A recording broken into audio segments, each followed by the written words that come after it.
Hey everyone, I hope you're all having a productive day. Auto Repair here, and today we're diving into the symptoms of a bad torque converter. The torque converter plays a crucial role in your car's operation. Its main functions are to prevent your car from stalling when you come to a stop, multiply torque, and drive the front pump of the automatic transmission. For those with a manual transmission, this is handled by a mechanical clutch. The torque converter itself is located between the engine's flex plate and the transmission. So, let's get started with the symptoms you need to watch out for. First symptom is the check engine light is on.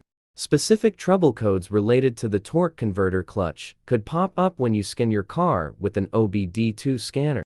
However, it's worth noting that your OBD2 scanner might not always detect other codes pointing to a defective torque converter. I'll link the OBD2 scanner I use in the description below. Keep in mind, though, you can still have a faulty torque converter even without the check engine light being triggered.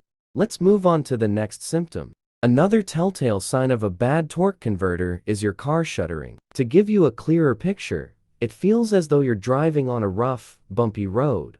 This shuddering typically occurs between 30 to 45 miles per hour, but the speed range can vary depending on your car. Third symptom is unusual noises. Strange noises can also indicate a failing torque converter. Be on the lookout for rattling, whirring, or humming sounds coming from your vehicle. These noises could signal an issue with the torque converter. Last symptom is overheating transmission.